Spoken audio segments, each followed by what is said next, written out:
Pinagpalit sa sariling pinsan. Pinalayas ng tiyahing tinuring kong ina. 5 taong dugo't pawis sa Dubai. Ginamit lang pala pambili ng singsing para sa iba. Habang nagdiriwang sila sa bahay na ipinagawa ko, nakatayo ako sa labas, basang-basa ng ulan. Dati, umiiyak ako para sa kanila. Ngayon, pinupunasan ko ang aking mga luha. Papatunayan kong hindi ako basahan na madaling itapon. Handa na ba silang makita ang aking pagbangon? Pinagpalit sa sariling pinsan. Pinalayas ng tiyahing tinuring kong ina. 5 taong dugo at pawis sa Dubai, ginamit lang pala pambili ng singsing para sa iba. Habang nagdiriwang sila sa bahay na ipinagawa ko, nakatayo ako sa labas, basang-basa ng ulan. Dati, umiiyak ako para sa kanila. Ngayon, pinupunasan ko ang aking mga luha. Papatunayan kong hindi ako basahan na madaling itapon. Handa na ba silang makita ang aking pagbangon? Mabuti nga't nandoon ang tangang yon sa Dubai. Kung wala ang mga padala niya buwan-buwan, paano kayo makakapampakasal ng anak ko sa ganitong kagarang lugar? Hayaan mo na si Maya, Anton. Wala naman yung alam kundi magpadala ng pera. Ang boses na iyon ay nagmula sa loob ng maliwanag at mainit na sala ng bahay. Isang boses na kabisadong-kabisado ng puso ni Maya. Ang boses ni Tita Susan. Ang babaeng itinuring niyang pangalawang ina matapos siyang maulila. Nakatayo si Maya sa labas ng nakasardang gate. Basang-basa ang kanyang buhok at damit dahil sa walang awang pagbuhos ng ulan sa kalagitnaan ng gabi sa Manila. Nanginig ang kanyang mga balikat, hindi dahil sa lamig ng hanging humahampas sa kanyang balat, kundi dahil sa matinding kirot na unti-unting pumipunit sa kanyang dibdib. Sa kanyang panginginig, nabitawan ng kanyang namamanhid na mga daliri ang malaking balikbayan box na kanina pa niya karga-karga mula pa sa airport. Bumagsak ang kahon sa maputik na semento, isang mabigat na tagpo na tuluyang nilamon ng ingay ng naggangalit na bagyo. Ang kahon na yon ay naglalaman ng kanyang 5 taong pawis, mga tsokolate para sa mga pamangkin, bagong sapatos para kay Tita Susan, at sa ibabaw ng lahat ay isang mamahaling kahon na naglalaman ng isang pasadyang isut na pinag-ipunan niya ng ilang buwan para sa lalaking papakasalan niya. Para kay Anton, dahan-dahan, tila mga paang nakabaon sa semento, lumapit si Maya sa siwang ng bintana. Ang liwanag mula sa magarang chandelier na siya mismo ang nagbayad ay sumasalamin sa mga luha sa kanyang mga mata. Sa gitna ng malawak na sala, napapaligiran ng mga nagtatawa ng kamag-anak, nakaluhod si Anton. Ang lalaking pinadalhan niya ng buong sahod niya para makapagtayo ng negosyo. Ang lalaking nangako sa kanya ng isang masayang pamilya pag-uwi niya. Ngunit hindi siya ang nasa harap nito. Ang babaeng nakatayo at nakangiti ng pagkatamis-tamis habang nakatingin kay Anton ay si Clara, ang kanyang sariling pinsan. Nakita ni Maya kung paano dahan-dahang isinuot ni Anton ang isang makinang na singsing na brilyante sa daliri ni Clara. Ang parehong singsing na nakita niya sa isang resibo na ipinadala ni Anton sa kanya 2 buwan na ang nakararaan, na kinailangan niyang bayaran sa pamamagitan ng pagtatrabaho ng 3 shift sa isang araw at pagkain ng tuyong tinapay sa Dubai. Pumalakpak si Tita Susan ng buong galak, niyakap ang dalawa at itinaas ang baso ng alak para sa isang masayang pagdiriwang. Walang luha na lumabas sa mga mata ni Maya noong una. Tila tumigil ang pagtibok ng kanyang puso. Ang mundo sa paligid niya ay nawalan ng kulay, nawala ng hangin. Napahawak siya sa malamig na bakal ng gate habang ang kanyang lalamunan ay parang sinasakal ng isang hindi nakikitang kamay. Ang lahat ng kanyang sakripisyo, ang mga gabing umiiyak siya sa pangungulila, ang mga sugat sa kanyang mga kamay dahil sa paglalaban ng damit ng ibang tao, lahat ng iyon ay nauwi sa isang malaking kasinungalingan. Ginawa siyang gatasan ng sarili niyang pamilya upang tustusan ang kaligayahan ng iba. Nais niyang sumigaw. Nais niyang sirain ang salamin ng bintanang iyon at ipaglaban ang kanyang karapatan. Ngunit nang makita niya ang labis na kaligayahan sa mga mata ni Anton habang hinahalikan nito ang noo ni Clara, naintindihan niya ang pinakamasakit na katotohanan. Hindi siya ninakawan. Kusang ibinigay ni Anton ang sarili nito kay Clara. At si Tita Susan ang naglatag ng pulang alpombra para sa kanila. Dahan-dahan, inatras ni Maya ang kanyang mga paa. Hindi siya gumawa ng anumang ingay. Walang eksena. Walang pagmamakaawa. Ang pinakamamalalim na sugat ay hindi nagdurugo sa labas, kundi tahimik na lumulunod sa kaluluwa sa loob. Tinalikuran niya ang bahay na ipinagawa niya mula sa sarili niyang dugo at naglakad palayo sa dilim ng gabi habang ang ulan ay patuloy na bumubuhos na tila nakikidalamhati sa kanyang pagkawasak. Ipinasok niya ang kanyang nanginginig na kamay sa bulsa ng kanyang basang jacket. Nandun ang isang gusot at basa ng piraso ng papel. Ang marriage license na masaya niyang inasikaso bago pa man siya lumipad pa uwi. Mahigpit niya itong hinawakan, pilit na pinoprotektahan mula sa ulan, kahit na alam niyang wala na itong silbi. Ito ang tanging alaala ng kanyang mga pangarap na ngayon ay inanod na ng tubig baha. Sa hindi kalayuan, sa kabilang kalsada na madilim at walang tao, isang matangkad na lalaki ang tahimik na nakatayo sa ilalim ng isang lumang waiting shed. May hawak itong kamera. Sa pagdaan ni Maya, hindi sinasadyang nga idirekta ng lalaki ang kanyang lente sa direksyon ng babaeng naglalakad ng walang pandong sa ilalim ng bagyo. Isang maikling pagsabog ng liwanag mula sa flash ng kamera ang panandaliang nagbigay linaw sa mukha ni Maya. Isang mukhang walang emosyon, namumutla, ngunit may mga matang nagtatago ng isang libong kwento ng pighati. Ibinaba ni Gabriel ang kanyang kamera, natigilan sa bigat ng emosyon na nasaksihan niya sa isang iglap. Patuloy sa paglalakad si Maya, hindi alintana ang malamig na semento na unti-unting tumatagos sa kanyang manipis na sapatos. Hanggang kailan niya kayang maglakad? Saan siya pupunta kung ang tanging tahanan na inuwi niya ay nagtaksil sa kanya? Ang paningin niya ay unti-unting lumabo. Ang lamig ay napalitan ng isang kakaibang init na gumagapang mula sa kanyang leeg patungo sa kanyang ulo. Ang bigat sa kanyang dibdib ay naging isang pisikal na sakit na hindi na niya kayang dalhin. Nang makarating siya sa isang madilim at abandonadong waiting shed, bumigay ang kanyang mga tuhod. Napasubsob siya sa malamig na semento. Ang huling naramdaman niya bago siya tuluyang lamunin ng dilim ay ang mahigpit na pagkakahawak niya sa basang papel sa kanyang bulsa at ang isang pamilyar, ngunit nakapapasong tanong sa kanyang isipan. Paano pa siya muling gigising bukas kung ang lahat ng dahilan niya para mabuhay ay pinatay na ngayong gabi? Ang amoy ng gamot at ang matinding lamig ng puting kisame ang unang bumati kay Maya pagdilat ng kanyang mga mata. Masakit ang bawat bahagi ng kanyang katawan. Tila ba dumaan siya sa isang makitid na butas ng karayom na unti-unting pumupunit sa kanyang kalamnan. Sa tabi ng kanyang higaan, may isang maliit na baso ng gatas na naglalabas pa ng bahagyang usok, tanda ng init, na tila ba nagnanais na tunawin ang yelo sa loob ng kanyang dibdib.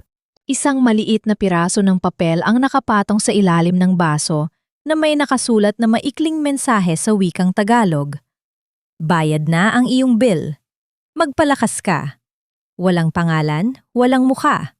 Ngunit ang init ng gatas na iyon ang tanging bagay na nagpaalala kay Maya na humihinga pa siya.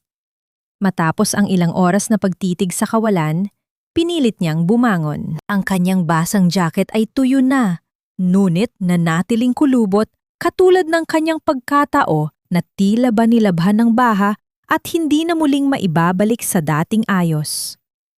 Lumabas siya ng maliit na tram sana yon nang walang lingon-likon. Bit-bit ang tanging natitirang kayamanan niya, ang kanyang mga pangarap na basag-basag na sa loob ng kanyang bulsa. Pagbalik niya sa kanyang lumang paupahang kwarto sa isang siksikang eskinita sa Maynila, ang amoy ng alikabok at amag ang sumalubong sa kanya. Ito ang kwartong iniwan niya 5 taon na ang nakalilipas bago siya lumipad patungong Dubai. Maliit, madilim at malayo sa marangyang bahay na kanyang ipinatayo para kay Tita Susan at Anton. Sa bawat sulok ng kwartong iyon, parang naririnig niya ang mga bulong ng nakaraan. Mga gabing nag-eensayo siya ng pananahi sa ilalim ng malamig na ilaw ng bumbilya. Nangangarap na balang araw ay siya naman ang susuot ng pinakamagandang damit sa altar. Hindi pa man siya tuluyang nakakaupo sa kanyang lumang kama na gawa sa kawayan, nyanig ng malakas na pagtunog ng kanyang telepono ang katahimikan. Ang pangalan ni Tita Susan ay kumikislap sa screen, tila ba isang babala ng paparating na bagyo? Huminga ng malalim si Maya, nang inginig ang kanyang kamay habang sinasagot ang tawag. Maya! Nasaan ka na bang bata ka? Bakit hindi ka na makontak kagabi pa? Alam mo bang naghihintay ang manager ng reception hall para sa down payment?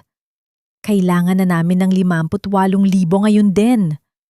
Huwag mo kaming ipahiya dito, Maya. Marami na kaming naimbitahan sa kasal ni Anton at Clara. Ang boses ni Tita Susan ay puno ng puot at pagmamadali. Walang bahid ng pag-aalala kung kumusta na ang pamangkin, nakararating lang mula sa malayong bansa. Para kay Tita Susan, si Maya ay hindi tao, kundi isang ATM na kailangang pindutin tuwing mauubusan ng pera. Nararamdaman ni Maya ang pag-akyat ng init sa kanyang lalamunan. Ang bawat salita ng kanyang tiyahin ay parang mga latay ng latigo sa kanyang likuran. Sa loob ng 5 taon, naniwala siya sa kasinungalingan ng utang na loob.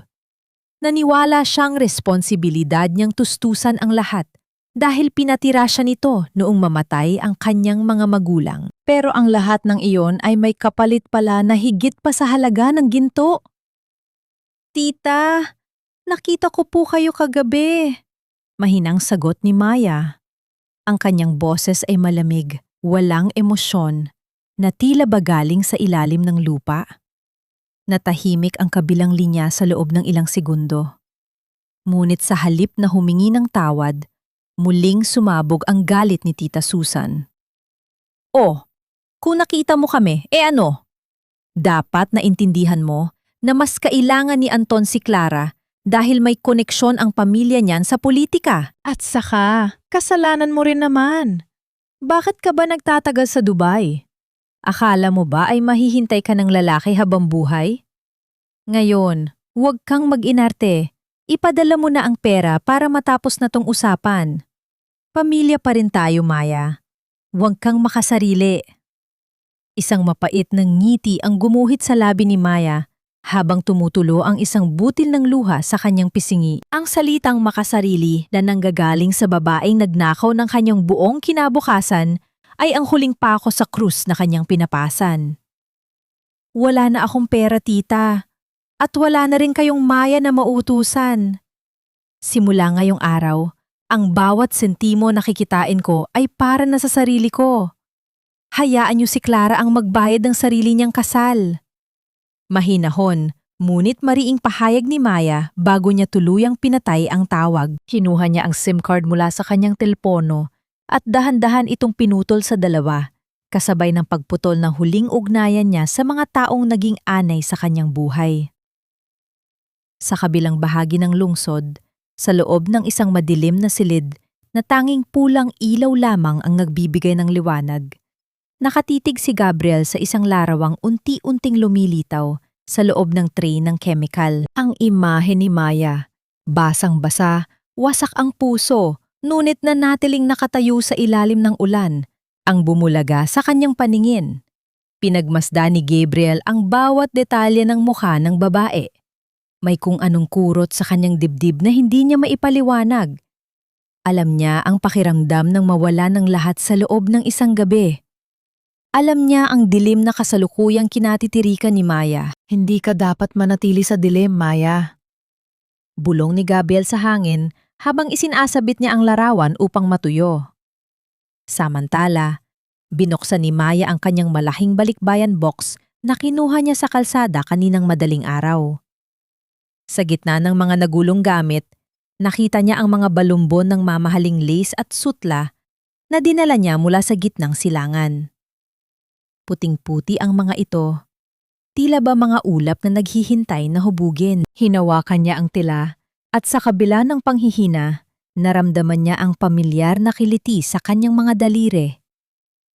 Ang bawat hibla ng tila ay parang mga bagong pangarap na handang mabuo. Dahan-dahan, kinuha ni Maya ang kanyang lumang gunting. Sa bawat pagbukas at pagsara nito, nararamdaman niya ang talim na handang pumutol sa anumang balakid. Maaaring ninakawan siya ng pag-ibig. Maaaring itinapon siya ng pamilya. Ngunit, hinding-hindi nila mananakaw ang galing ng kanyang mga kamay. Sa gitna ng maliit at madilim na kwartong iyon, isang bagong Maya ang isinisilang. Isang babaeng hindi naaasa sa liwanag ng iba, kundi magiging sariling mitsa ng kanyang sariling pagbangon. Ang bawat pang-ikot ng gulong ng lumang makina sa loob ng tahanan ng sinulid ay tila isang mabigat na buntong hininga, lapaulit-ulit na umaalingaw-ngaw sa apat na sulok ng silid. Ang amoy ng alikabok mula sa mga tumpok ng tela at ang mainit na singaw ng plansa ang bumabalot sa hangin, isang pamilyar na mundo na matagal nang naging kanlangan ni Maya. Nakasuot siya ng isang kupas na face mask. Hindi dahil sa may sakit siya, kundi upang itago ang kanyang namumutlang mukha at ang mga matang pagod na sa pag-iyak. Sa gitna ng kaguluhan ng mga mananahi, isang boses na matinis at puno ng pagmamataas ang biglang bumasag sa katahimikan. I said, ayusin niyo to! Ang mahal-mahal lang bayad ko sa inyo pero bakit mukhang basahan ang laylayan ng gown ko? My goodness, mapapahiya ako sa mga guest ko kung ganito ang isusuot ko. Sigaw ni Clara habang iwinagayway ang isang marangyang puting gown sa harap ng matandang may-ari ng patahiyan. Napaatras ang mga senior na mananahi. Ang tilang Pranses na gamit sa gown ay masyadong manipis at maselan. Isang maling tusok lang ay tuluyan itong masisira. Walang sinuman ang nagnanais na kumuha ng risgo, lalo na't kilala si Clara sa pagiging mapang-api at madaling magwala kapag hindi nasunod ang gusto. Mula sa kanyang madilim na sulok, tinitigan ni Maya ang gown. Alam niya ang bawat hibla ng telang yon. Alam niya kung gaano kahirap kitain ang pambili nito habang nagtatrabaho siya sa ilalim ng nakapapasong araw sa Dubai. Sa halip na matakot, isang malamig na determinasyon ang gumapang sa kanyang dibdib. Lumapit siya ng dahan-dahan. Ang kanyang mga hakbang ay tahimik, ngunit may bigat. Ako na po ang gagawa, ma'am. Mahinang sabi ni Maya, sapat na upang marinig ng lahat. Tiningnan siya ni Clara mula ulo hanggang paa, puno ng pandidiri sa kanyang lumang suot. You? Sino ka ba? Mukha kang baguhan. Siguraduhin mo lang na hindi mo to sisirain, kundi ipapakulong kita. Hindi sumagot si Maya. Kinuha niya ang gown ng may pag-iingat. Ang kanyang mga daliri ay tila may sariling isip habang hinahawakan ang maselang tela. Sa sandaling iyon, bumukas ang pinto ng siyang may. Pumasok ang isang lalaking may dalang camera bag at ilang pirasong kahoy na gagamitin sana bilang props. Si Gabriel. Tumigil ang paningin ni Gabriel kay Maya. Kahit nakamaskara ang babae, nakilala niya ang mga matang iyon, ang mga matang puno ng hinagpis na nakuhanan niya ng larawan sa ilalim ng ulan. Nanatili siyang tahimik sa isang tabi, kunwari ay abala sa kanyang mga kagamitan, ngunit ang kanyang pansin ay nakapako sa bawat galaw ni Maya. Lumipas ang mga oras. Umalis na si Clara matapos magbitiw ng mga huling banta at isa-isa nang umuwi ang mga mananahi. Ngunit nanatili si Maya. Sa ilalim ng nag-iisang bumbilya na nagbibigay ng madilaw na liwanag, masusi niyang tinatahi ang nasirang bahagi ng gown. Naramdaman niya ang matulis na dulo ng karayom na paulit-ulit na tumutusok sa kanyang balat dahil sa pagod. Ngunit hindi siya tumigil. Ang bawat tahi ay tila isang paraan ng paghihigante, isang tahimik na pagpapatunay na kaya niyang ayusin ang anumang sinira ng iba. Biglang may naramdaman siyang init sa kanyang tabi, isang tasa ng mainit na salabat at ilang piraso ng puting band-aid ang dahan-dahang inilapag sa ibabaw ng kanyang lamesa. Masyadong mahigpit ang hawak mo sa karayom. Baka pati ang puso mo ay matahi mo na rin sa gown na yan. Mahinahong sabi ni Gabriel. Napatingin si Maya sa lalaki. Ito ang unang pagkakataon na narinig niya ang boses nito ng malapitan. Mababa, malamig, ngunit may dalang kakaibang proteksyon. Hindi siya nakapagsalita. Tumang-u lamang siya bilang pasasalamat. Pinanood siya ni Gabriel habang dahan-dahang iniinom ang salabat. Ang hoy-ampa ng inumin ay tila unti-unting tununaw sa namuong bara sa kanyang lalamunan. Bago umalis ang lalaki, iniwan nito ang isang maliit na panyo sa tabi niya. Huwag mong hayaang matuyuan ka ng pawis. Mahirap magkasakit kapag man-isa ka lang na lumalaban. Huling hirit ni Gabriel bago tuluyang lumabas ng silid. Kinaumagahan, bago pa man magbukas ang patahiyan, dumating na si Clara kasama ang isang lalaking pamilyar na pamilyar kay Maya. Si Anton. Nakasuot ito ng magarang polo, tila ba isang matagumpay na negosyante, habang nakaakbay kay Clara. Nasaan na yung mananahi kagabi? I hope she didn't ruin my dress. Maarte na tanong ni Clara. Lumabas si Maya mula sa likuran, bitbit ang gown na maayos na at tila bago. Nanatili siyang nakayuko, iniiwasan ang anumang kontak sa mga mata ni Anton. Ngunit habang kinukuha ni Clara ang damit, isang malakas na ihip ng hangin mula sa electric fan ang tumangay sa face mask ni Maya. Sa isang saglit, ang mundo ay tila huminto. Nanlaki ang mga mata ni Anton. Ang pagkaarogante sa kanyang mukha ay napalitan ng isang matinding gulat at takot. Ang kanyang paningin ay nakapako sa mukha ni Maya. Ang mukha ng babaeng akala niya ay nasa Dubai pa. Ang babaeng ipinagpalit niya para sa karangyaan. Maya? Ang bulong ni Anton ay sapat na upang magpatahimik sa buong silid, habang ang bawat hibla ng hangin ay tila naging kuryente na nagpatindig sa balahibo ng lahat ng naroon. Anong ginagawa mo rito, Maya? Bakit ka nagmukhang basahan at nagpapanggap na katulong sa harap ng asawa ko? Ang boses ni Anton ay hindi puno ng pagsisisi, kundi ng pagkairita at panunumbat. Habang binibigkas niya ang mga salitang iyon, ang kamay ni Maya ay mahigpit na nakahawak sa laylayan ng gown na binuo niya ng buong magdamag. Ang gown na balang araw ay nakatagdang isuot ng babaeng umagaw sa kanyang posisyon. Ramdam ni Maya ang hapdi ng mga sariwang sugat sa kanyang mga daliri mula sa katusukan ng karayom. Mga sugat na tila ba naging simbolo ng bawat sakripisyong ibinigay niya kay Anton, na ngayon ay tinatrato siyang parang dumi sa kalsada. Napatigil si Clara. Ang kanyang kilay ay halos mag-abot sa pagtataka. Wait, Anton! Kilala mo ang hamak na mananahin na to? Is she the one from Dubai? Mabilis na nagbago ang anyo ni Anton. Agad niyang hinawakan ng braso ni Maya ng mahigpit at hinila ito patungo sa madilim na sulok ng sumay, sa gitna ng mga naglalakihang balumbon ng tela na nagsilbing pader sa pagitan nila at ng mundo. Maya, makinig ka sa akin. Pabulong, ngunit madiing sabi ni Anton. Ang kanyang mga mata ay nanunuot, pilit na hinahanap ang dating katangahan at pagsunod sa mga mata ni Maya. Bakit ka biglang sumulpot dito nang walang pasabi? Sinisira mo ang plano ko. Ginawa ko ang lahat ng ito para sa atin. Mahirap tayo, Maya.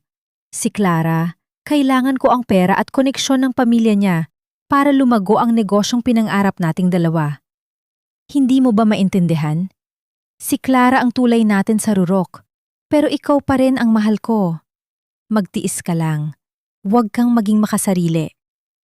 Ang bawat salitang lumalabas sa bibig ni Anton ay tila balason na unti-unting pumapatay sa huling natitirang respeto ni Maya sa kanyang sarili. Nararamdaman niya ang matinding panginginig ng kanyang mga tuhod.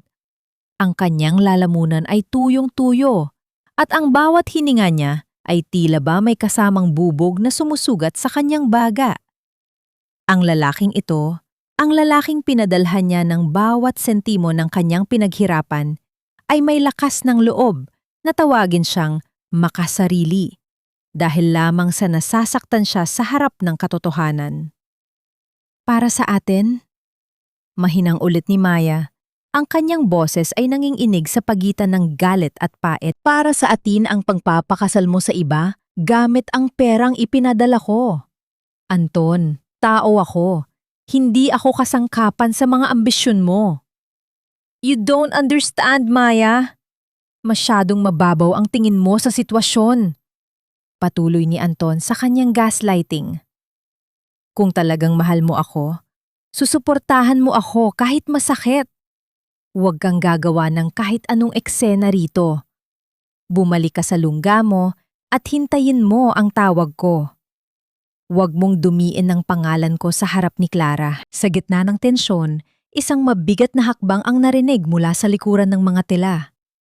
Biglang nahawi ang isang makapal na telang pelus at lumitaw si Gabriel. Ang kanyang mukha ay kasing tigas ng bato at ang kanyang mga mata ay tila naglalabas ng apoy habang nakatitig sa kamay ni Anton na nakahawak pa rin sa braso ni Maya. Bitawan mo siya! Ang utos ni Gabriel ay maikli, ngunit puno ng awtoridad na hindi matatanggihan. At sino ka naman? Huwag kang makialam dito, usapang pamilya to. Singhal ni Anton, pilit na nagkatapang-tapangan. Hindi sumagot si Gabriel sa pamamagitan ng salita. Sa halip, lumapit siya at dahan-dahang tinanggal ang kamay ni Anton mula kay Maya na tila ba nag-aalis ng isang maruming insekto. Inilagay niya si Maya sa kanyang likuran. Nagsisilbing isang hindi matitinag na kuta. Miss Maya, kailangan ka na sa photoshoot para sa bagong koleksyon. Huwag nating sayangin ang oras sa mga taong walang halaga, sabi ni Gabriel sa isang boses na biglang lumambot nang humarap kay Maya. Lumingon siya kay Anton na may mapanghamong tingin. At ikaw, Ginoo, ang mga customer ay bawal sa storage area. Lumabas ka na bago ko tawagin ng security. Napahiya at nanginginig sa galit, wala nang nagawa si Anton kundi ang lumabas. Naiwan si Maya na nakatayo. Ang kanyang balat ay tila ba nandidiri pa rin sa hawak ni Anton kanina. Ang hangin sa paligid niya ay biglang naging magaan, ngunit ang bigat sa kanyang puso ay nanatili. Tumingin si Maya kay Gabriel. Ang lalaking ito na halos hindi niya kilala ay ang tanging nagbigay sa kanya ng proteksyon sa sandaling naramdaman niyang wala na siyang halaga. Hindi niya alam kung bakit, ngunit sa ilalim ng tingin ni Gabriel, naramdaman ni Maya na hindi siya kailangang magpaliwanag, na sapat na ang nakita nito upang maunawaan ang kanyang pighati. Ngunit habang tinitingnan niya ang laylayan ng gown ni Clara na nandoon pa rin sa lamesa, isang tanong ang paulit-ulit na bumubulong sa kanyang isipan. Hanggang kailan siya hahabulin ng lason ng nakaraan? At mayroon pa nga bang puwang para sa isang bagong simula kung ang bawat hakbang niya ay tila ba binabantayan ng mga mata ng mga taong nagnanais na makita siyang muling bumagsak? Walang utang na loob! Pagkatapos, kitang pakainin at patuluyin sa bahay ko na umamatay ang mga magulang mo. Ganyan ang isasagot mo sa akin? Magnanakaw ka, Maya. Ninakaw mo ang kaligayahan ng pinsan mo. Ang boses ni Tita Susan ay parang matalas na kutsilyo na humihiwa sa katahimikan ng maliit na pasilyo ng Somtro. Nakatayo siya sa tapat ng pinto ni Maya, namumula ang mukha sa galit, habang ang mga kapitbahay ay nagsisilabasan na at nagsisimulang magbulungan. Ang ingay ng kanyang pagsigaw ay tila ba mas malakas pa sa kulog ng nagdaang bagyo. Sa kanyang tabi, ang mga tsismosa sa paligid ay nakatingin ng may halong husga kay Maya, na tila ba isa siyang kriminal na nahuli sa akto. Nakatayo si Maya sa pintuan. Ang kanyang mga kamay ay nanginginig sa loob ng kanyang bulsa. Hawak-hawak niya ang isang maliit na kwaderno kung saan nakasulat ang bawat petsa at halaga ng perang Ipinadala niya mula sa Dubai sa loob ng 5 taon. Ang bawat pahina nito ay may mansa ng luha at pawis, mga saksi sa kanyang paghihirap na ngayon ay tinatawag na wala ng babaeng pinakain niya ng masarap na buhay. Tita, tama na po. Mahinahon, ngunit may diin na sabi ni Maya. Huwag na tayong gumawa ng eksena rito. Alam nating dalawa ang katotohanan. Anong katotohanan? Na naging suwael kang bata? Na simula nang bumalik ka, naging madamot ka na? Patuloy ni Tita Susan sa kanyang pag-arte, pilit na pinatutulo ang luha upang makuha ang awa ng mga nakapaligid. Kailangan ni Anton ng pambayad sa venue ng kasal nila ni Clara. Responsibilidad mo yon dahil ikaw ang nangako sa amin na aangat ang buhay natin. Isang mapait na tawa ang kumawala sa tuyong lalamunan ni Maya. Ang salitang responsibilidad ay tila naging isang malaking biro. Lumapit siya ng isang hakbang kay Tita Susan, sapat na upang makita ng matanda ang apoy sa kanyang mga mata. Isang apoy na hindi na kayang patayin ng anumang pananakot. Responsibilidad kong tustusan ang kasal ng lalaking nagnakaw ng pangarap ko at ng pinsan kong umagaw sa kanya? Tita, sa loob ng 5 taon, nagpadala ako ng mahigit 2 milyong piso sa inyo. Ipinagawa ko kayo ng bahay. Pinatapos ko sa pag-aaral si Clara. Binayaran ko na ang bawat butil ng kanina kinain ko sa bahay niyo noong bata ako. Binayaran ko na ang buhay ko, tita. Wala na akong utang sa inyo. Kayo ang may utang sa akin. Utang na hindi niyo mababayaran ng kahit anong halaga dahil kinuha niyo ang tiwala ko. Sa tindi ng galit dahil sa pagkapahiya, biglang itinaas ni Tita Susan ang kanyang kamay at isang malakas na tunog ng pagdapo ng palad sa pisingi ni Maya ang umalingawgaw sa buong pasilyo. Tumagilid ang mukha ni Maya. Nararamdaman niya ang matinding hapdi, ang pag-init ng kanyang balat at ang pamilyar na lasa ng dugo sa kanyang labi. Ngunit sa halip na umiyak, dahan-dahan niyang hinarap muli ang kanyang tiyahin.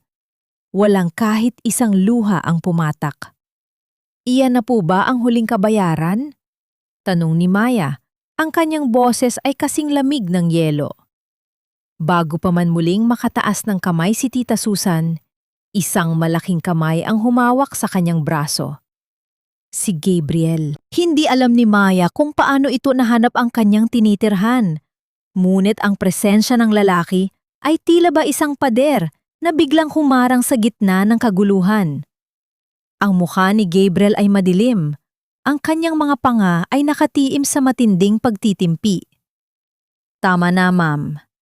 Sabi ni Gabriel sa isang boses na mababa, ngunit puno ng babala. Ang pananakit sa kapwa ay may kaukulang parusa sa batas. Umalis na po kayo bago ko tawagin ang mga otoridad. Dahil sa takot sa tindig ni Gabriel, padabog na tumalikod si Tita Susan, habang patuloy na nagmumura. Magsama kayo! Tandaan mo, Maya, balang araw ay luluhod ka rin sa amin. Nang mawala na ang ingay, naiwan si Maya at Gabriel sa gitna ng pasilyo. Dahan-dahang kinuha ni Gabriel ang kanyang jacket at isinuot ito sa mga balikat ni Maya na tila ba nagnanais na itago ang babae mula sa mapanghusgang mga mata ng mga kapitbahay.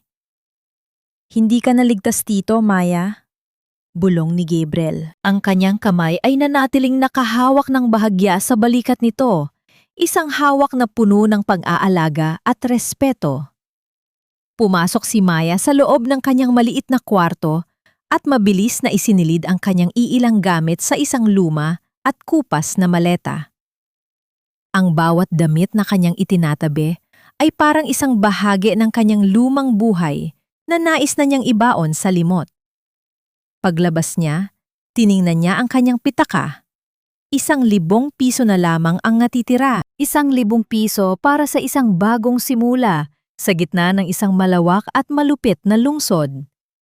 Habang naglalakad sila palayo sa Somtro, hindi lumingon si Maya. Nararamdaman niya ang bigat ng bawat hakbang, ang kawalan ng katiyakan kung saan siya dadalhin ng kanyang mga paa. Ngunit sa bawat paghinga, Ramdam niya ang paglaya. Wala na siyang kadena. Wala na siyang utang. Tumigil sila sa isang madilim ng sangdaan. Ang ulan ay muling nagsisimulang pumatak. Tila ba nagnanais na hugasan ang huling bakas ng dugo sa kanyang labi? Tiningnan ni Maya si Gabriel, ang tanging taong naging anino niya sa gitna ng unos. Saan ako pupunta? Mahinang tanong ni Maya sa hangin, habang ang liwanag ng mga sasakyan ay nagbibigay ng isang malungkot na anino sa kanyang mukha. Ang lumang garahe na iyon sa gilid ng kalsada ay tila isang nakalimutang alaala ng nagdaang panahon. Amoy kalawang, tuyong langis at alikabok ang sumalubong kay Maya. Ngunit sa kabila ng dumi, nakita niya ang isang pagkakataon. Ito ang magiging kuta niya. Ito ang magiging liwanag. Sa tulong ng isang kakilala ni Gabriel, nakuha ni Maya ang lugar sa maliit na halaga. Isang halagang sapat na upang hindi maubos ang kanyang huling natitirang pera. Hindi nag-atubili si Gabriel. Bit-bit ang ilang lata ng puting pintura, mga brush, at isang lumang hagdan, sinimula nilang linisin ang bawat sulok ng garahe. Ang bawat pahid ng pintura sa madilim na pader ay tila ba unti-unting nagbubura sa mga alaala ng pambubugbog sa kanyang dangal. Sa bawat kuskos ni Maya sa sahig, nadarama niya ang unti-unting paglayo ng bigat na daladala niya mula sa bahay ni Tita Susan. Nang sumapit ang tanghalian, naupo ang dalawa sa ibabaw ng ilang patong na lumang dyaryo sa sahig. Walang mesa, walang upuan. Tanging ang init ng sikat ng araw na tumatago sa butas-butas na bubong ang nagsilbing ilaw nila. Kumakain sila ng kwek-kwek na binili ni Gabriel sa kanto. Ang orange na kulay ng pagkain ay tila nagbibigay ng buhay sa maputlang paligid. Salamat, Gabriel! Mahinang sabi ni Maya habang nakatingin sa kanyang mga kamay na may bahid ng puting pintura. Hindi mo naman kailangang gawin to. Gusto ko, Maya, maikling sagot ni Gabriel. Tumingin siya sa babae at sa isang pambihirang pagkakataon, nakita ni Maya ang isang malambot na ngiti sa mga labi nito. Napansin ni Gabriel ang isang maliit na mansa ng pintura sa noo ni Maya. Dahan-dahan niyang inabot ang kanyang kamay at gamit ang kanyang hinlalaki, pinunasan niya ang puting mansa. Napatigil si Maya. Ang distansya sa pagitan nila ay biglang naglaho, sapat na upang marinig niya ang mahinang pagtibok ng kanyang sariling puso at ang mainit na hininga ni Gabriel sa kanyang balat. Sa sandaling iyon, ang amoy ng pintura at kalawang ay napalitan ng amoy ng pag-asa at kaligtasan. Hindi ito ang uri ng pag-ibig na maingay at mapanira. Ito ay tahimik, matatag, at tila ba isang kumot na bumabalot sa kanya sa gitna ng ginaw. Hindi nagtagal, isang marangyang itim na sasakyan ang huminto sa tapat ng maduming eskinita. Isang babaeng nagngangalang Doña Victoria ang bumaba. Ang kanyang tindig ay puno ng awtoridad at yaman. Siya ay isa sa mga kliyente ni Gabriel na naghahanap ng isang mananahi na may kakayahang gumawa ng isang kakaibang Filipiniana para sa isang malaking pagtitipon ng mga embahador. Kahit na nasa loob lamang sila ng isang garahe, hindi nabawasan ang profesionalismo ni Maya. Inilabas niya ang kanyang mga sukat at ilang piraso ng tilang dala niya. Ang Donya, na noong una ay tila nag-aalinlangan, ay natigilan nang makita ang disenyo ni Maya. Isang disenyong puno ng kaluluwa na tila ba ang bawat hibla ay nagkukwento ng katatagan ng isang babae. Gawin mo ito, sabi ng Donya. I want the world to see what you can do.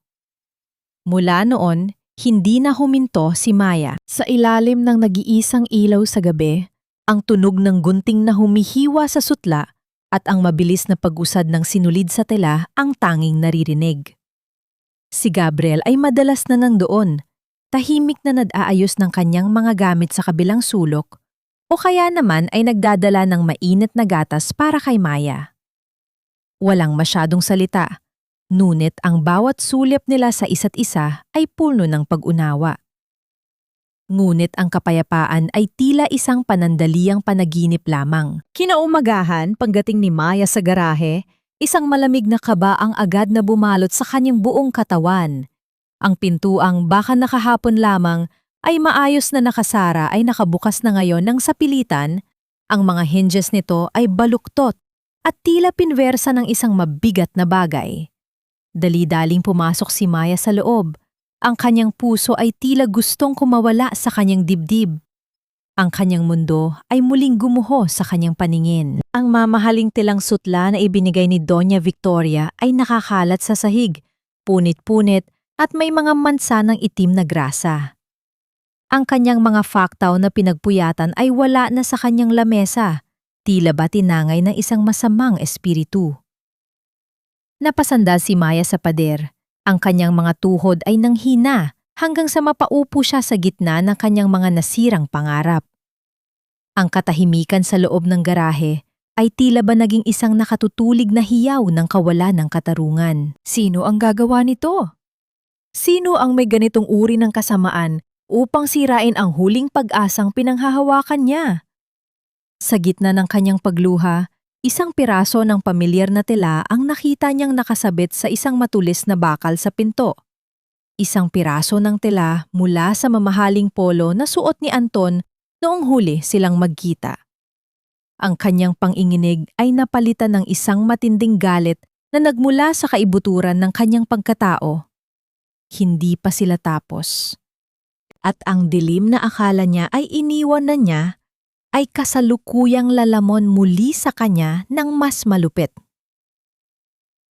Ang bawat piraso ng punit-punit na sutla sa sahig ay tila ba mga bahagi ng sariling balat ni Maya na binalata ng buhay.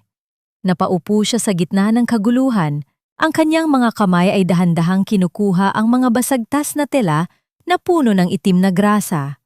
Walang boses na lumalabas sa kanyang lalamunan. Ang tanging naririnig ay ang mabigat at gumaralgal niyang paghinga na tila ba nakikipag-unahan sa pintig ng kanyang pusong nagdurugo. Sa bawat hibla ng nasirang sutla, nakikita niya ang mga oras na hindi niya itulog sa Dubai, ang mga pagkaing hindi niya kinain para lamang makaipon ng sapat na puhunan. Bakit kailangan pati ito ay kunin niyo? Bulong ni Maya sa hangin. Ang kanyang boses ay nanganginginig sa pagitan ng matinding pagod at nagangalit na galit. Hindi nagtagal. Narinig niya ang mabilis na yabag ng mga paa sa labas ng garahe. Dumating si Gabriel. Ang kanyang mukha ay agad na naging madilim nang makita ang kalagayan ng studio. Hindi siya sumigaw. Hindi siya nagtanong ng kung ano-ano. Sa halip, dahan-dahan siyang lumapit at lumuhod sa tabi ni Maya. Inilapag niya ang kanyang kamay sa ibabaw ng nangiinig na balikat ng babae. Isang hawak na kasing tigas ng nara, ngunit kasing lambot ng isang pangako. Huwag mong titingnan ang dumi, Maya. Tumingin ka sa akin. Mahinahong utos ni Gabriel. Ang kanyang boses ay tila isang angkla na humihila kay Maya pabalik mula sa malalim na dagat ng kawalan ng pag-asa. Umiyak ka lang ngayon. Ilabas mo lahat. Pagkatapos, aayusin natin ito. Hindi nila kayang sirain ang galing ng mga kamay mo. Sa gitna ng kanilang paglilinis, nakuha ni Maya ang kanyang telepono upang tingnan ang oras. Ngunit isang notification mula sa social media ang nagpatigil sa kanyang mundo. Isang post mula kay Clara. Doon, nakita niya ang kanyang sariling pinsan na nakasuot ng isang pamilyar na disenyo. Ang disenyong ninakaw mula sa kanyang mesa kagabi. Ang saya talagang mag-design kapag inspired ka ng love. Ang caption ni Clara na may kasamang picture ni Anton na nakayakap sa kanya mula sa likuran. Abangan nyo ang bagong collection ng aking boutique. Original work by yours truly. Naramdaman ni Maya ang isang matinding pait na umakyat sa kanyang lalamunan. Ang kawalang hiyaan ng kanyang pamilya ay tila walang hangganan. Hindi lang nila sinira ang kanyang studio. Ninakaw din nila ang kanyang kaluluwa bilang isang artist upang pagtakpan ang sarili nilang kawalan ng kakayahan. Ang bawat comment ng paghanga sa post ni Clara ay tila ba mga sampal na paulit-ulit na tumatama sa mukha ni Maya. Gabriel, ang design ko, Kinuha nila. Hikbi ni Maya habang ipinapakita ang screen ng telpono. Wala na akong tila, wala na akong design. Paano ang gown ni Doña Victoria? Bukas na ang fitting niya. Tumayo si Gabriel at kinuha ang isang lumang maleta sa ilalim ng lamesa ni Maya. Ang maletang dinala ni Maya mula sa kanyang probinsya bago siya lumipad patungong Dubai. Binuksan ito ni Gabriel at tumambad ang isang balumbo ng telang pinya. Ang telang gawa sa hibla ng pinya na dinitas at hinabi pa ng kanyang lola sa aklan. Ito ay torap, hindi kasing kinis ng sutla. Ngunit ito ay may tibay at ganda na hindi kayang tapatan ng anumang makabagong tela. Ito ang gamitin mo, Maya. Ang sutla ay madaling punit-punitin, pero ang hibla ng pinya ay kailangang dumaan sa matinding pagkakayod bago maging ganap na maganda. Parang ikaw, sabi ni Gabriel. Ang kanyang mga mata ay nagniningning sa tiwala. Gawan mo ang donya ng isang bagay na hindi kailanman magagawa ni Clara. Isuot mo sa gown na ito ang lahat ng sakit na nararamdaman mo ngayon. Kinuha ni Maya ang telang pinya. Ramdam niya ang thorap na texture nito sa kanyang mga palad. Sa bawat paghawak niya, tila ba naririnig niya ang boses ng kanyang lola na nagsasabing, ang tunay na ganda ay nagmumula sa hirap. Sa tulong ni Gabriel na siyang naging tagahawak ng ilaw at tagaasikaso ng kanyang mga kailangan, sinimula ni Maya ang kanyang trabaho. Ang bawat tusok ng karayom sa matigas na hibla ng pinya ay tila ba isang panalangin ng pagbangon. Lumipas ang magdamag. Ang tanging naririnig sa loob ng studio ay ang ritmo ng pagtahi at ang malalim na katahimikan ng gabi. Si Gabriel ay hindi umalis sa tabi niya kahit na ang kanyang mga mata ay namumula na sa antok. Ibinigay niya ang kanyang sariling jacket kay Maya nang maramdaman niyang nanginginig ito sa lamig at pagod. Ang amoy ng kape at ang init ng presensya ni Gabriel ang tanging nagpapanatili sa katinuan ni Maya. Ngunit habang papalapit ang madaling araw, isang pamilyar na tunog ng maranyang sasakyan ang huminto sa tapat ng garahe. Mas maaga ito kaysa sa napagkasunduan. Narinig ang tunog ng matitigas na gotgay na tumatama sa semento, dumarating ng mabilis at puno ng awtoridad. Ang pinto ng garahe ay dahan-dahang bumukas at tumambad ang mukha ni Doña Victoria. Ang kanyang mga mata ay nanlilisik habang nakatingin sa kalagayan ng studio na puno pa rin ng bakas ng grasa at sirang tela. Anong nangyari rito? Ang tanong ng Donya. Ang kanyang boses ay malamig at puno ng pagdidire. Maya, inaasahan ko ang isang gown na kasing ganda ng pinagkasunduan natin. Pero mukhang basura ang ipapakita mo sa akin. Napatingin si Maya sa gown na hawak niya. Isang gown na kalahati pa lamang ang natatapos. Turap ang itsura at malayo sa marangyang sutla na unang hiniling ng Donya. Ang kanyang puso ay tila tumigil sa pagtibok. Ang lahat ng kanyang pinaghirapan sa loob ng 24 na oras ay tila ba hindi sapat para sa mapanghusgang mga mata ng mataas na lipunan. Doña Victoria, sandali lang po. Pakiusap. Ang boses ni Maya ay nanginginig, hindi dahil sa takot, kundi dahil sa pagod na namumuo sa bawat himaymay ng kanyang kalamnan. Huminto ang Donya sa tapat ng pinto. Ang kanyang mukha ay kasing tigas ng marmol habang nakatingin sa paligid na puno ng mansa ng grasa at mga punit na tela. Sa paningin ng isang babaeng sanay sa karangyaan, ang garaheng ito ay isang malaking insulto sa kanyang katayuan. 3 oras, Donya! Patuloy ni Maya habang dahan-dahang lumalapit, bit-bit ang tilang pinya na tila ba isang sagradong alay. Bigyan niyo po ako ng 3 oras. Kung pagkatapos niyon ay hindi niyo pa rin nagustuhan ang gawa ko, handa akong bayaran ang lahat ng tilang nasira at hindi na muling magpapakita sa inyo. Tumingin ang Donya kay Gabriel na tahimik na nakatayo sa likuran ni Maya. Ang tiwala sa mga mata ni Gabriel ang tila nagpabago sa isip ng matanda. 3 oras, Maya. 1 minuto lang ang lumabes.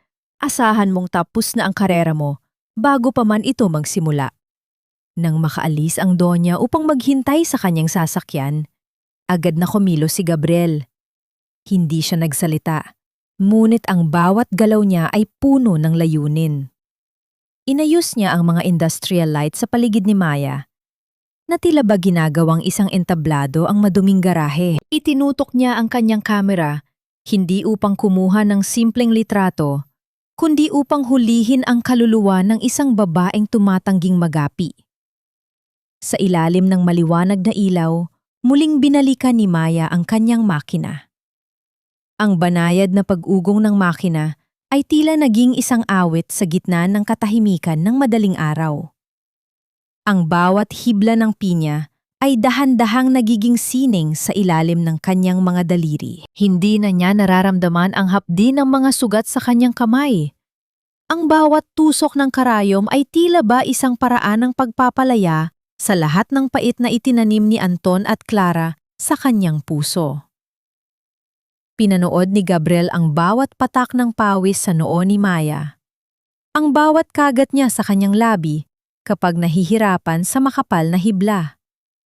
Ang bawat pagpindot ni Gabriel sa kanyang kamera ay naglalabas ng munting liwanag, kumukuha ng mga imahe ng isang reyna na nagbumula sa mga abo. Eksaktong 3 oras ang lumipas. Bumalik si Doña Victoria sa loob. Sa gitna ng garahe, nakasabit ang isang Filipiniana na gawa sa pinya. Hindi ito kasingkinang ng sutla, ngunit ang bawat burda nito ay tila ba humihinga. Mayroon itong kakaibang ganda, torap ngunit elegante, matigas ngunit may lambot ng isang tunay na Pilipina. Nang isuot ito ng Donya sa harap ng isang malaking salamin, biglang nanahimik ang palidid. Ang Donya, nakilala sa pagiging mapang-api, ay dahan-dahang hinawakan ang kanyang sariling refleksyon. Ang kanyang mga mata ay unti-unting nanghilid ang luha. Hindi ito basta damit, Maya. Bulong ng Donya. Ito ay kwento. Nararamdaman ko ang bawat sakit at bawat pangarap na itinahi mo rito. Itinatago nito ang aking mga peklat at pinalalabas ang aking tunay na lakas. Hinarap ng Donya si Maya at sa unang pagkakataon, mumiti ito ng may paghanga. You have a gift, child. A gift that no one can steal. Hindi pa natatapos ang araw, ang mga larawang kinuha ni Gabriel, ang mga behind the scenes ng paghihirap ni Maya at ang huling produkto ay kumalat na sa social media. Sa loob ng ilang oras, ang post ay naging viral. Libu-libong tao ang humanga sa katatagan ng isang mananahi na mula sa isang maduming garahe ay nakalika ng isang obra maestra. Ang pangalang Liwanag ay naging simbolo ng pag-asa sa buong lungsod. Nang sumapit ang gabi, dahil sa sobrang pagod, hindi na nagawang makauwi ni Maya sa kanyang tinutuluyan. Nakasandal siya sa kanyang lamesa. Ang kanyang mga mata ay dahan-dahang pumipikit, habang hawak pa rin ang isang piraso ng sinulid. Dahan-dahang lumapit si Gabriel. Hindi niya nais na gisingin ang babaeng tila ba isang anghel na nagpapahinga matapos ang isang matinding laban. Kinuha niya ang kanyang malambot na panyo at dahan-dahang inilagay sa ilalim ng ulo ni Maya upang magsilbing unan. Ang amoy ng kape at pintura sa damit ni Gabriel ay tila ba nagbigay ng isang pamilyar na kapanatagan sa panaginip ni Maya. Habang pinagmamasdan ni Gabriel ang mahimbing na tulog ni Maya, isang kurot ng kilig at matinding proteksyon ang naramdaman niya. Sa sandaling yon, alam niyang hindi lang ito basta paghanga sa isang mananahe. Samantala, sa kabilang bahagi ng lungsod, sa loob ng marangyang butik ni Clara, ang katahimikan ay tila ba isang nagbabadyang unos. Hawak ni Clara ang kanyang tilpono. Nang inginig ang kanyang mga kamay, habang binabasa ang mga komento ng mga dating kliyente niya, na ngayon ay nagkakandara pa nang lumipat sa studio ni Maya. Ito ang gusto nyo? Ang basurang tela na yan! Sigaw ni Clara, sabay hagis ng kanyang tilpono sa pader. Lumapit si Anton. Ang kanyang mukha ay namumutla habang binabasa ang mga email ng pagkansela ng kanilang mga orders. Ang tagumpay ni Maya ay tila isang malaking sampal sa kanilang dalawa. Ngunit sa halip na sumuko, isang masamang plano ang muling nabuo sa isipan ni Anton. Kung hindi niya kayang makuha muli si Maya, sisiguraduhin niyang wala nang matitira sa babaeng ito, kundi ang mapait na alaala ng kanyang pagkatalo. Isang maaliwalas na umaga ang bumati sa studio ng liwanag, ngunit para kay Maya, ang bawat sinag ng araw ay tila ba nagdadala ng isang kakaibang bigat sa kanyang dibdib. Habang inaayos niya ang mga hibla ng sinulid sa kanyang lamesa, isang marangyang sasakyan ang dahan-dahang huminto sa tapat ng kanyang garahe. Mula rito ay bumaba si Anton. May daladalang isang malaking kumpol ng mga pulang rosas at suot ang kanyang pinakamagandang polo. Tila ba nagnanais na ibalik ang imahe ng lalaking minahal ni Maya 5 taon na ang nakalilipas. Dahan-dahang kumasok si Anton sa loob. Ang kanyang mga hakbang ay puno ng pag-aalinlangan na hinaluan ng kanyang likas na kayabangan. Nang makita siya ni Maya, tumigil ang pag-ikot ng makina. Ang katahimikan sa loob ng garahe ay naging kasing tigas ng semento. Maya, my love. Ang boses ni Anton ay malambot, tila ba humihingi ng awa? Makinig ka muna sa akin. Alam kong nagkamali ako. Pero ginawa ko lang ang lahat ng iyon para sa ating dalawa. Alam mo naman kung gaano kahirap ang buhay natin dati, di ba? Inilapag ni Anton ang mga rosas sa ibabaw ng lamesa ni Maya sa tabi mismo ng kanyang mga faktao. Si Clara? Pera lang ang habol ko sa kanya, Maya. Kailangan ko ang puhunan niya para mapalago ang butik na para sana sa ating dalawa. Pero araw-araw, ikaw pa rin ang hinahanap ko. Hindi ko kayang matulog sa gabi nang hindi ka naiisip. Bumalik ka na sa akin. Ititigil ko ang kasal. Mag-umpisa tayo ulit. Sa labas ng bintana, nakatayo si Gabriel. Hawak-hawak niya ang kanyang camera bag. Ang kanyang mga panga ay nakatiim habang pinapanood ang tagpong iyon. Nararamdaman niya ang matinding kagustuhan na pumasok at kalad ka rin si Anton palabas. Ngunit naalala niya ang kanyang sariling sugat sa nakaraan.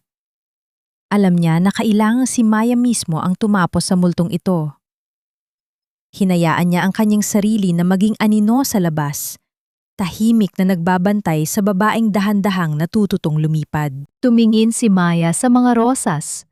Ang mapulang kulay ng mga ito ay tila ba nagpapaalala sa kanya ng mga gabing nagugutom siya sa Dubai?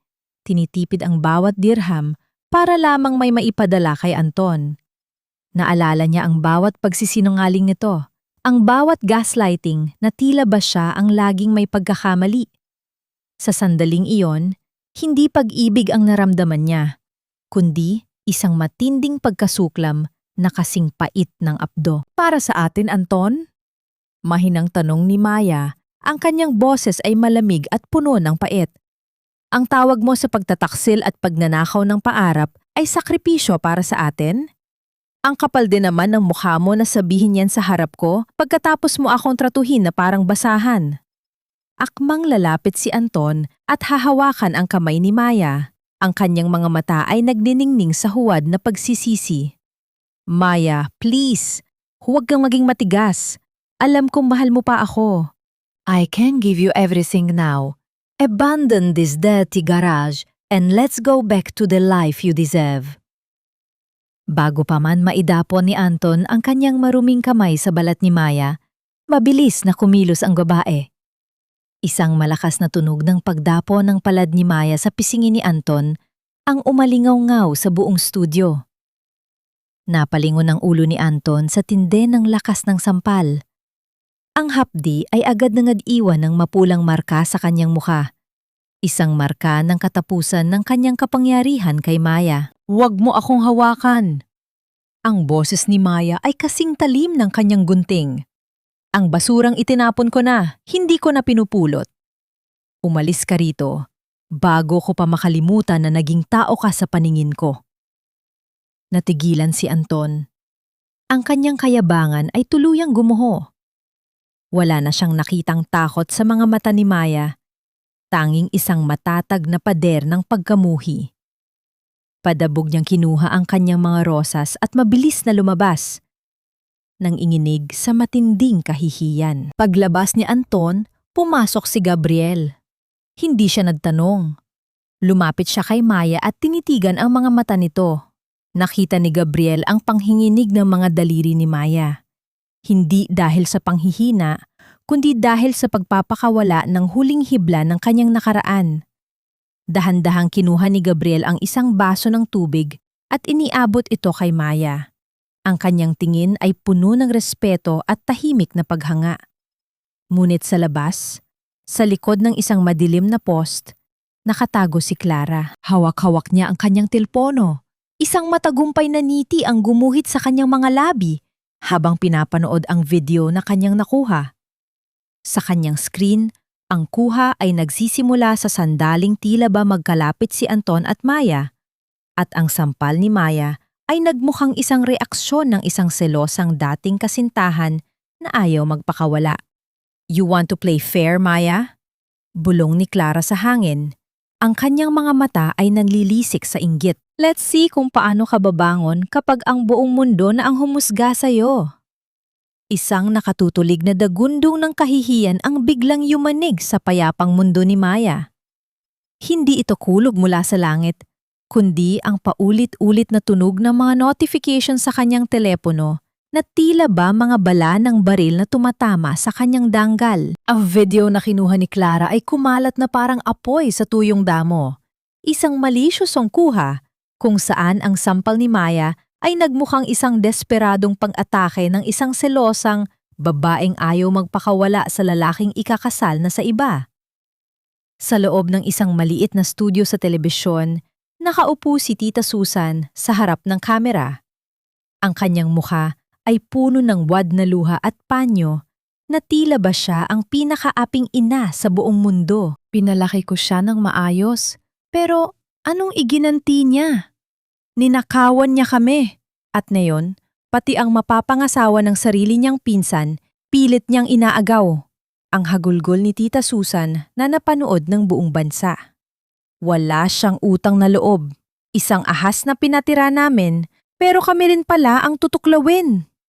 Dahil dito, ang sikat na liwanag ay biglang naging sentro ng pot. Sa labas ng garahe, narinig ni Maya ang kalansing ng mga bote at ang tunog ng mga itlog na bumabasag sa kanyang pintuan. Ang puting pintura na simbolo ng kanyang bagong simula ay muling nabahiran. Ngayon ay ng kulay pulang pintura na tila ba dugo na sumasabog sa pader, kasabay ng mga sigaw ng ahas at mang-aagaw mula sa mga taong hindi naman alam ang katotohanan. Napaupo si Maya sa isang madilim na sulok ng studio. Ang kanyang mga tuhod ay nakayakap sa kanyang dibdib. Ang anino ng kanyang nakaraan sa Dubai, ang pagod at ang takot na muling maiwang mag-isa ay tila ba isang dambuhalang kamay na sumasakal sa kanya? Sa bawat kalabog sa pintuan, tila ba nadudurog din ang kanyang puso. Bakit? Bakit kahit anong gawin ko, sila pa rin ang nananalo?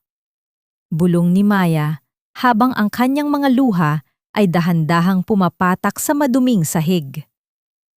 Biglang bumukas ang pinto at pumasok si Gabriel. Mabilis niyang isinara ang trangka at hinarangan ang pinto ng isang mabigat na aparador upang hindi makapasok ang ingay mula sa labas. Lumapit siya kay Maya at lumuhod sa harap nito. Hindi siya nagsalita agad. Hinayaan niya ang katahimikan na maging proteksyon nila. "Maya, look at me," mahinahong sabi ni Gabriel.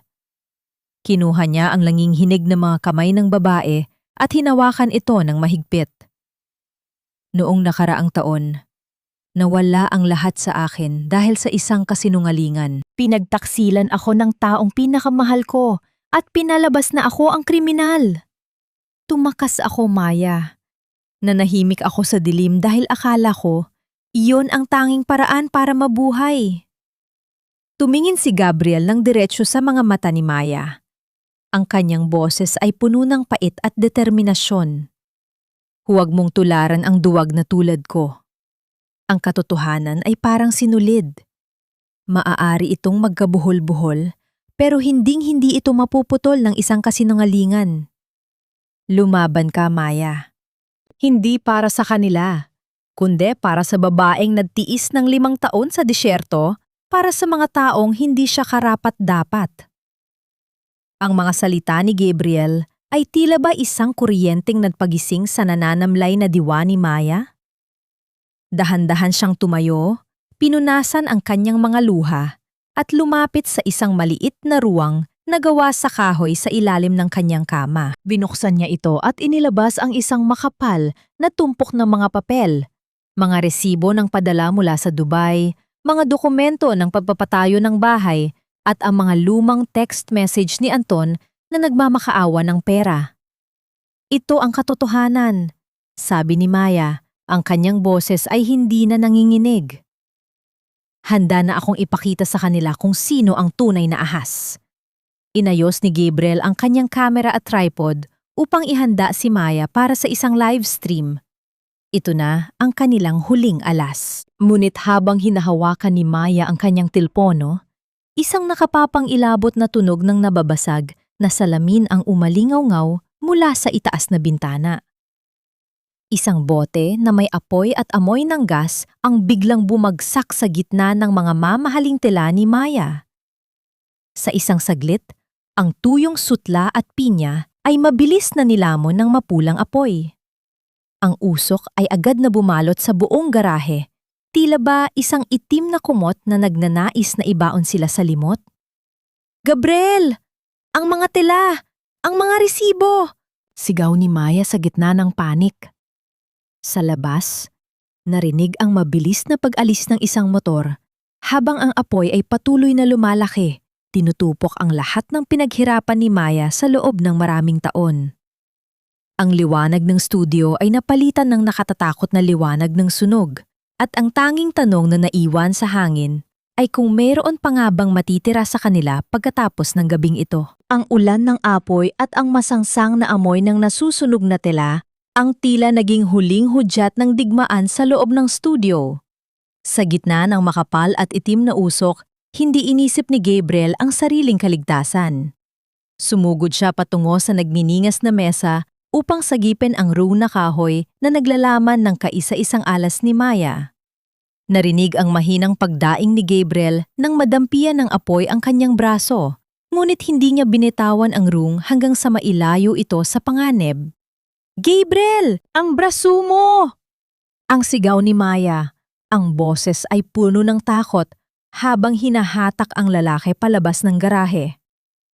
Ngunit nang makarating sila sa labas, sa gitna ng malamig na kalsada at sa harap ng magkakagulong mga tao, hindi tumakbo si Maya. Huminto siya, hinarap ang naglalagablab niyang pangarap at kinuha ang kanyang telepono mula sa nanginghinig na kamay ni Gabriel. Sa gitna ng alingasaw ng usok at sa ilalim ng mapulang liwanag ng apoy, pinindot niya ang pindutan para sa isang live stream. Tingnan niyo ako! Ang simula ni Maya. Ang kanyang boses ay hindi nanginghinig sa takot, kundi umaalingaw-ngaw sa bagsik ng isang babaeng wala ng balak umatras. Ako ang babaeng tinawag ninyong ahas. Ako ang mananahi na binaboy ninyo ang dangal dahil sa isang kasinungalingan. Ngayong gabi, hahayaan ko ang apoy na ito ang magsilbing saksi sa katotohanan. Dahan-dahang binuksan ni Maya ang room sa harap ng kamera. Isa-isa niyang inilabas ang mga kupas na remittance slips mula sa Dubai. 5 taon. Mahigit 60 buwan akong hindi kumain ng maayos, hindi natulog sa lambot ng kama, para lamang ipadala ang bawat sentimo sa pamilyang sinasabi ninyong ninakawan ko. Tita Susan, narito ang mga resibo ng bahay na tinitirhan niyo ngayon. Anton, narito ang mga mensahe mo noong nagmamakaawa kang bayaran ko ang mga utang mo para hindi ka makulong. Sa bawat papel na ipinapakita ni Maya, ang libu-libong taong nanonood sa livestream ay unti-unting natahimik. Ang galit ng publiko ay tila ba isang dambuhalang alon na biglang bumaliktad ang direksyon. Ang bawat komento ng pagmura ay napalitan ng mga salitang patawad at katarungan para kay Maya. Sa kalagitnaan ng kanyang pagsasalita, isang pamilyar na pangalan ang lumitaw sa screen ng livestream, si Doña Victoria. I am witnessing this. Ang komento ng Doña na agad nakakuha ng atensyon ng lahat. And let it be known. Ang butik ni Clara ay matagal ko nang pinaiimbestigahan dahil sa pagnanakaw ng disenyo at paggamit ng mga materyales na galing sa nakaw na pondo. Maya is the only artist here. The rest are thieves. Ang pahayag na yon ang naging huling kuko sa kabaong ni Anton at Clara. Habang nagpapatuloy ang livestream, ang mga awtoridad ay nagsimula ng dumating. Hindi para kay Maya, kundi dahil sa mga ulat ng sadyang pagsunog at estafa laban kay Anton. Sa loob ng isang marangeng sasakyan na nakaparada sa di-kalayuan, nanginginig ang mga kamay ni Anton habang nakatitig sa screen ng kanyang telepono. Ang kanyang plano na pabagsakin si Maya ay naging sarili niyang bitad. Nang makita niyang papalapit na ang mga pulis, sinubukan niyang paandarin ang sasakyan, ngunit hinarangan siya ni Clara na noong sandaling yon ay hysterical na at nagsisigaw. Kasalanan mo to, Anton! Ikaw ang nagpumilit na sunugin ang studio niya. Ang hiyaw ni Clara, pilit na kumakapit sa polo ng lalaki. Dahil sa takot at pagmamadali, marahas na itinulak ni Anton si Clara palabas ng sasakyan. Bumagsak ang babae sa matigas na semento. Ang kanyang mamahaling damit ay nadumihan ng putik at ang kanyang mukha ay nabahiran ng kahihiyan sa harap ng maraming tao. Ngunit bago pa man makalayo si Anton, ang mga sasakyan ng pulis ay tuluyan ng humarang sa kanyang dadaanan. Bumalik ang tingin ni Maya kay Gabriel. Sa gitna ng mga abo at uso, dahan-dahang kinuha ni Maya ang panyo at maingat na ibinalot sa nasunog na braso ni Gabriel. Ang kanilang mga mata ay nagtagpo.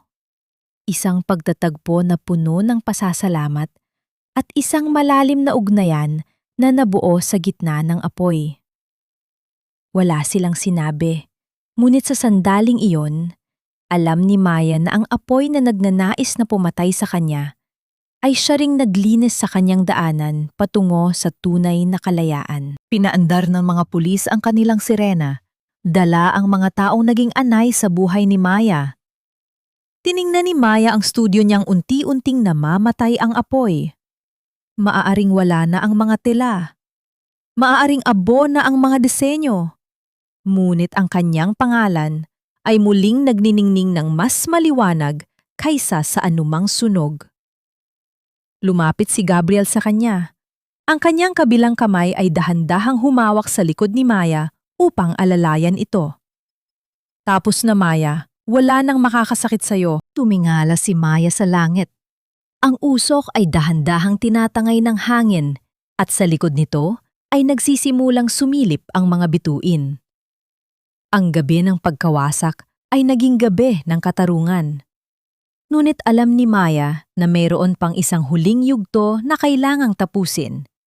Ang huling paghaharap sa harap ng altar na sana ay sa kanya, ngunit naging dambana ng kasinungalingan ng iba. Ang bawat hakbang ni Maya sa mahaba at malamig na pasilyo ng simbahan ay tila isang matikas na martsa ng tagumpay. Nakasuot siya ng isang makinang na pulang Filipiniana na siya mismo ang nagborda. Isang kulay na nagsisilbing simbolo ng kanyang muling pagsilang mula sa mga abo ng kahapon. Ang tela ay yumayakap sa kanyang katawan ng may danggal, malayo sa basang jacket at kupas na damit na suot niya noon gabing bumalik siya mula sa Dubai. Ang loob ng simbahan ay balot ng isang nakatutulig na katahimikan. Walang mga bulaklak, walang mga bisitang nakabihis ng magara, at walang masayang awitin. Ang tanging naririnig ay ang mabilis na tunog ng matitigas na sakong ng sapatos ni Maya na tumatama sa marmol na sahig na tila ba isang orasan na nagbibilang ng huling sandali ng isang malaking kasinungalingan. Sa gitna ng pasilyo, nakaupo sa sahig si Clara. Ang kanyang gown na gawa sa mumurahing tela ay rito at doon ay may mga punit at ang kanyang makeup ay kumalat na sa kanyang mukha dahil sa walang tigil na pag-iyak. Mukha siyang isang nalantang bulaklak na itinapon sa tabi ng kalsada. Nang makita niya si Maya, muling bumagsak ang kanyang balikat. Wala na ang kanyang matalas na dila. Tanging ang hikbi ng pagsisisi ang natira. Sa harap ng altar, kung saan dapat idinadaos ang isang banal na sumpaan, nakatayo si Anton. Ngunit hindi siya naghihintay ng kanyang ikakasal. Ang kanyang mga kamay ay nakakulong sa malamig na bakal ng posas habang 2 pulis ang mahigpit na nakahawak sa kanyang mga braso. Dahil sa mga dokumentong inilabas si Doña Victoria at sa pagbubunyad ni Maya, lumabas ang katotohanan na ang negosyong ipinagmamalaki ni Anton ay binuo mula sa pagnanakaw at panloloko sa mga investors. Maya, pakiusap, bawiin mo ang mga sinabi mo. Ang pabulong na pagsusumamo ni Anton, ang kanyang boses ay nanginginig sa takot. Mahal kita, Maya. Nagkamali lang ako. Gagawin ko ang lahat, huwag mo lang akong hayaang mabulok sa kulungan. Tiningnan siya ni Maya ng diretso sa mga mata. Walang galit, walang pot. Tanging isang malalim na awa ang bakas sa kanyang mukha. Isang awa para sa isang lalaking inubos ang kanyang danggal para sa mga bagay na hindi naman sa kanya. Hindi ako ang nagpakulong sa iyo, Anton. Mahinahong sagot ni Maya. Ang sarili mong kasakiman ang gumawa niyan. Ang pag-ibig na sinasabi mo ay wala na sa akin. Matagal mo na itong pinatay noong gabing isinuot mo ang singsing na binayaran ko sa daliri ng iba.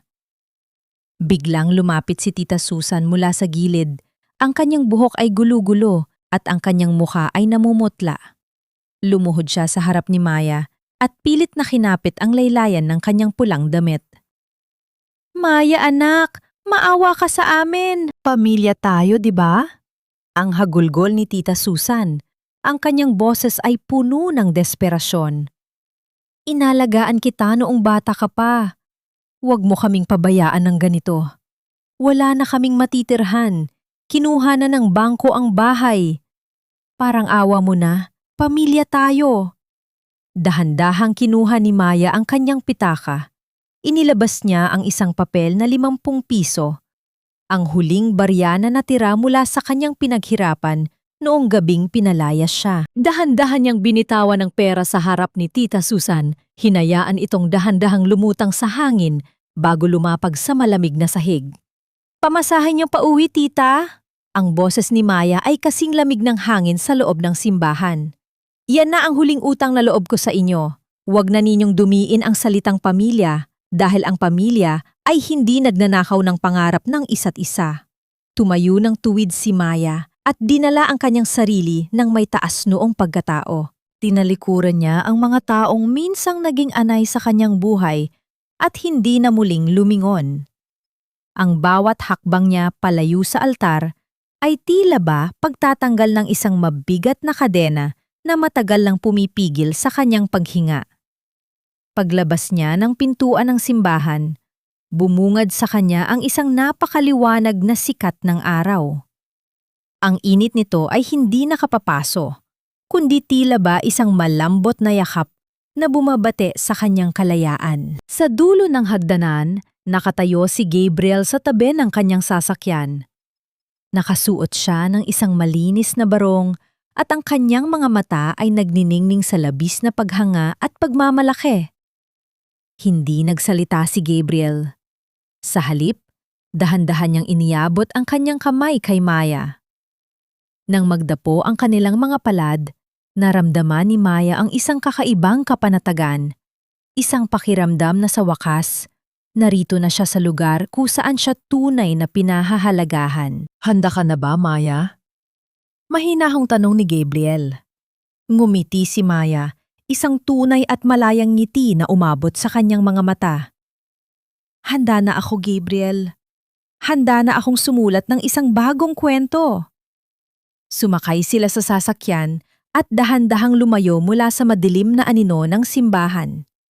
Sa likod nila, ang ingay ng sirena ng pulis at ang mga hiyaw ng pagsisisi ay unti-unting humina hanggang sa tuluyang malunod sa awit ng hangin at sa tahimik na pangako ng isang bagong bukas.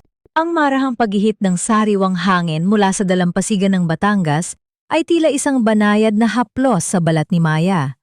2 taon na ang lumipas mula nang huli siyang tumayo sa harap ng altar ng kasinungalingan, ngunit ang pakiramdam ng kalayaan ay nananatiling bago at buhay sa kanyang bawat panhinga. Sa gitna ng isang malawak na hardin na nakaharap sa dagat, nakatayo ang bagong tahanan ng liwanag. Isang malaki at modernong studio na gawa sa salamin at kahoy, kung saan ang bawat sulok ay puno ng mga tilang pinya at sutla na naghihintay na maging sining. Sa loob ng studio, pinagmamasdan ni Maya ang isang batang bride na masayang umiikot habang suot ang isang simpleng gown na puno ng Buddha. Ang bawat tahi ay tila may dalang kwento ng pag-asa. Wala na ang kaba sa dibdib ni Maya. Wala na ang bigat na tila ba may nakadaga na bato sa kanyang puso. Ang kanyang mga kamay na dati ay puno ng peklat mula sa pagkayod sa ibang bansa ay nanatiling matatag at bihasa, ngunit ngayon ay gumagawa na para sa sarili niyang pangarap. Isang balita ang nakarating sa kanya nitong mga nagdaang buwan tungkol sa kanyang mga dating kamag-anak. Narinig niyang si Anton ay patuloy na nagdurusa sa loob ng rehas dahil sa mga kaso ng estafa, habang sina Tita Susan at Clara ay pilit na nagtatrabaho bilang mga tindera sa isang maliit na palengke sa malayo. Walang galit na naramdaman si Maya nang marinig ito. Ang tunay na kapatawaran ay hindi nangangahulugang ibabalik mo sila sa iyong buhay. Ito ay ang kakayahang marinig ang kanilang pangalan nang hindi na kumikirot ang iyong puso. Ang kanyang katahimikan at kawalan ng pakiramdam sa kanilang kinahinatnan, ang naging huling katibayan na siya, ay ganap na ng magaling. Naramdaman ni Maya ang isang pamilyar na presensya sa kanyang likuran. Isang malapad na balikat ang dahan-dahang sumandal sa tabi ng hamba ng pinto. Si Gabriel. Ang kanyang mga mata ay nananatiling puno ng init at proteksyon. Tila ba isang parola na laging nakagabay sa kanya sa gitna ng dilim? Masyado ka na namang abala, Maya. Ang boses ni Gabriel ay mababa at puno ng lambing. Ang araw ay papalubog na. Sabi mo, hihinto ka muna kapag kulay ginto na ang langit. Ngumiti si Maya at lumapit sa lalaki. Isinandal niya ang kanyang ulo sa balikat ni Gabriel, nilalasap ang amoy ng kape at ang banayad na bango ng hangin na laging dala nito. Dahan-dahang kinuha ni Gabriel ang kamay ni Maya at pinagdaop ang kanilang mga daliri. Ramdam ni Maya ang init ng palad ng lalaking hindi kailanman humingi ng kapalit para sa kanyang pag-ibig. Gabriel, salamat! Mahinang bulong ni Maya habang nakatingin sa abot-tanaw kung saan ang langit at dagat ay nagtatagpo sa isang kulay kahel na yakap. Salamat sa pagtuturo sa akin na hindi kailangang ubusin ang sarili para lang mahalin. Hinarap siya ni Gabriel at sa ilalim ng nagbabagong kulay ng langit, inilabas niya ang isang maliit na singsing na gawa sa pilak. Simple, walang brilyante, ngunit may nakaukit na isang maliit na sinag ng araw sa loob. Walang lumuhod, walang maingay na deklarasyon. Inilong ni Gabriel ang singsing sa daliri ni Maya, isang pangako na kasing tatag ng mga alon na humahampas sa pampang. Hindi kita kailangang iligtas, Maya. Sapat na sa akin na ako ang kasama mo habang pinatutunayan mo sa mundo kung gaano ka katingkad. Sabi ni Gabriel, ang kanyang boses ay tila isang panalangin. Sa huling sandali ng dapit hapon, nanatili silang nakatayo sa dalampasigan. Ang aral na iniwan ng kanyang nakaraan ay malinaw na. Ang pag-ibig na tunay ay hindi isang kadena ng utang na loob, kundi isang malayang pagpili. Ang halaga ng isang babae ay hindi nasusukat sa kung gaano siya kayang magtiis, kundi sa kung paano niya kayang mahalin ang sarili niya ng sapat upang talikuran ang dilim at yakapin ang liwanag. Habang ang huling sinag ng araw ay dahan-dahang naglalaho, ang tanging natira ay ang dalawang alino na magkahawak kamay, handang harapin ang anumang bukas. Dahil sa wakas, si Maya ay hindi na lamang isang mananahi ng pangarap ng iba. Siya na ang nagmamay-ari ng sarili niyang liwanag.